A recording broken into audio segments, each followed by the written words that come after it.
E agora é importante a gente falar sobre a profecia. A profecia, então, é a palavra do Senhor. Profecia não é somente adivinhação, mas sempre que se replica a voz de Deus na Bíblia, a gente vai dizer assim, então isso é profecia. Então existiram visões, êxtases, ações enigmáticas, compulsões interiores, sinais e maravilhas. Nem sempre os próprios profetas compreendiam que eles estavam profetizando. Como reflexo da própria voz de Deus, os profetas exortavam, repreendiam, ameaçavam ou até encorajavam pessoas. Vejamos alguns objetivos presentes em todos esses livros proféticos que nós temos. Quando eles exerciam a profecia, quais eram esses objetivos?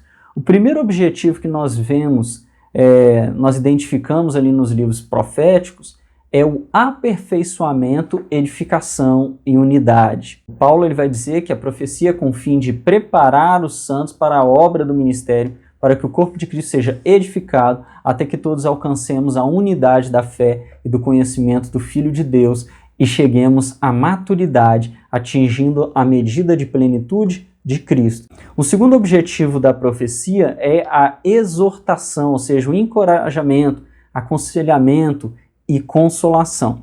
Porque aquele que profetiza o faz para edificação, encorajamento e consolação dos homens. Quem fala em língua a si mesmo se edifica, mas quem profetiza edifica a igreja. E por último, o terceiro objetivo da profecia é a correção, que infelizmente vai ser o objetivo mais comum dos profetas clássicos. E isso daqui que Isaías está falando é a síntese disso, né? Deixe o ímpio o seu caminho, o homem maligno os seus pensamentos, volte-se ao Senhor, que se compadecerá dele, e para o nosso Deus, porque é generoso em perdoar. Os principais desvios apontados pelos profetas clássicos são quais? O primeiro é a falsa mensagem.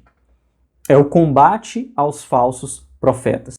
A tensão entre profecia verdadeira e a falsa geralmente gerava conflitos entre os profetas de Deus e os profetas dos falsos deuses, os profetas de Baal. E também aqueles profetas que falsamente alegavam falar em nome de Deus, como Ananias, que está ali em Jeremias, e outros. Então aqui nós temos dois tipos de mensagem falsa. A primeira mensagem falsa é a mensagem pagã. Qual é a mensagem pagã? É a mensagem dos sacerdotes de Baal, daqueles que adoravam outros deuses.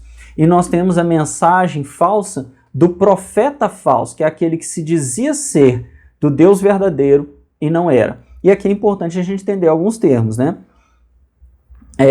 Ímpio, às vezes a gente fala assim, eu acho interessante quando algumas pessoas falam assim, algumas mulheres falam assim, meu marido é ímpio, a minha mulher é ímpia. Mas o que é o ímpio? O ímpio, ele era aquele que se dizia judeu, que estava no meio de Israel, que deveria seguir a lei de Deus, mas não seguia a lei de Deus. Esse era o ímpio, era aquele que tinha conhecimento da verdade e não seguia a verdade. Esse é o ímpio. Então, o falso profeta, ele era o ímpio. E nós temos o pagão. O pagão, sim, era aquele que não tinha conhecimento da lei de Deus, que adorava outros deuses. Esse era o pagão. Então, nós temos o gentio. O gentio não necessariamente era um pagão. Você podia ter gentios convertidos. Então, gentio era todo aquele que não era judeu. Então, você tem o justo, que era o praticante da lei. Você tinha o pagão, que era de outras religiões mesmo, era de fora de Israel. Você tinha o ímpio, que era de Israel e não seguia a lei de Deus. E você tinha o gentio, que é simplesmente a pessoa de outra nação. Adorava ou não outros deuses. Então, o primeiro conflito que vai ter da profecia é essa. Por quê? A gente não deve remover os marcos antigos que puseram os nossos pais. Ou seja, quando Salomão está falando sobre isso daqui, ele está falando exatamente sobre a figura da lei, a figura da promessa. Ó, esses são os marcos, é isso daqui que a gente deve seguir. E é nesse aspecto que Paulo vai dizer, ó, ainda que venham, ou ainda que nós mesmos, um anjo do céu, vos pregasse outro evangelho além daquele que já vos pregamos, que ele seja maldito. Ou seja, Paulo está falando o seguinte, ó, o que foi dito até aqui, Isso é a verdade. Vocês não têm que acreditar em outra coisa. É a falsa mensagem, não é a palavra de Deus. Jeremias vai dizer aqui, os profetas que houve antes de mim, antes de ti, desde a antiguidade profetizaram coisas contra muitos países e contra grandes reinos acerca de guerra, fome e peste. Quanto ao profeta que profetizar paz, quando se cumprir a palavra desse profeta, então será conhecido que o Senhor, na verdade, enviou o profeta. Então as profecias elas devem se apoiar na verdade, inclusive aquelas que prevêem acontecimentos futuros. Micaías também vai ser lembrado aqui. Olha, ele vai dizer, se o rei voltar em paz, é porque o Senhor de fato não falou por meio de mim. Então ele vai deixar bem claro ali que a profecia ela vai ser provada nisso, pelo cumprimento. E a lei, ela vai dizer aqui em Deuteronômio 18, 20, que aquele que não profetizar em nome de Deus, ele não deveria ser temido. Ele não deveria ser temido como profeta, por causa que a sua palavra não era uma palavra verdadeira. Então, o primeiro desvio é a falsa mensagem. Um segundo desvio é qual? O amor ao lucro. Então, os profetas eles estavam constantemente condenando o amor que aqueles falsos sacerdotes, que aqueles falsos profetas, eles tinham ali pelo dinheiro. Ai deles, porque foram pelo caminho de Caim, pelo amor ao lucro, se atiraram ao erro de Balaão e pereceram na rebelião de Coré. Então, esses falsos ministros, eles são tratados na Bíblia como assalariados de Satanás, sofrerão consequências de sua negligência. Os seus cabeças dão as sentenças por suborno, e os seus sacerdotes ensinam por interesse, e os seus profetas adivinham por dinheiro, e ainda se encostam ao Senhor dizendo, não está o Senhor no meio de nós, nenhum mal nos sobrevirá. Olha só que importante. A gente começa a perceber a partir desses dois elementos, desses dois desvios apontados aqui, que nada disso é somente para os profetas do Velho Pacto. Nada disso é somente para os profetas do período clássico. Isso está até hoje dentro da igreja cristã. Falsa mensagem e amor ao lucro. Até hoje. Foi um tema que esteve ali muito forte com os profetas do período clássico, e é um tema que vai ser trazido novamente por Jesus.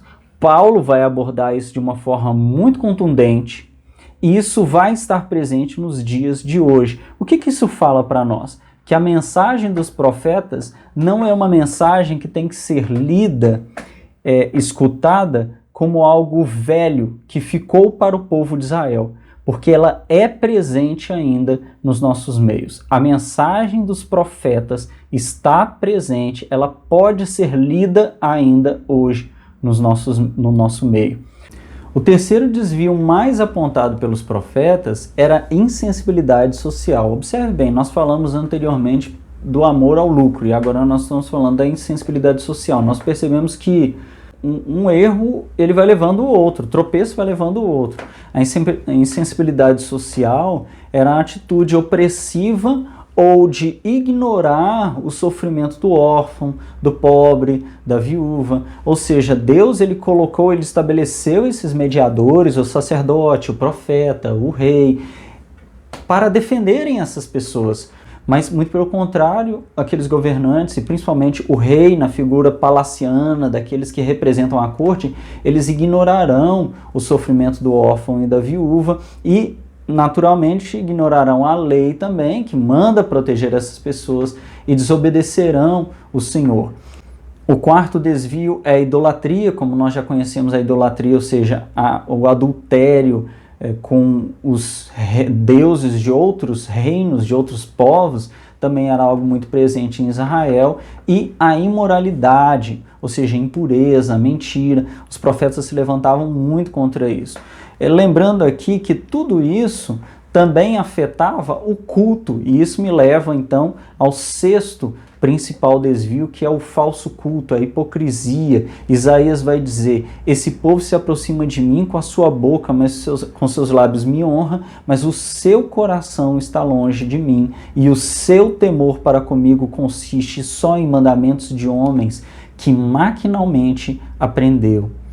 E em Oséias ele vai dizer: eu desejo misericórdia e não sacrifícios, e conhecimento de Deus em vez de holocaustos.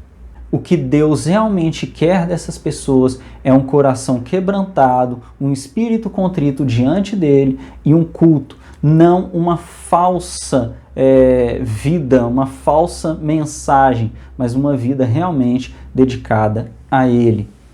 E por último, a desobediência da lei. Os profetas, eles constantemente estavam trazendo à memória a promessa e a lei. O desvio da lei não era algo aceitável também. Porque quando Jesus ele vem abordando a lei, abordando a palavra, mostrando, olha, tudo que se dizia na lei sobre mim se cumpriu. Então era fundamental que o povo de Israel estivesse alinhado ali também à lei. Então esses eram os principais desvios que ocorriam em Israel e Judá no período clássico da profecia e que eram apontados pelos profetas.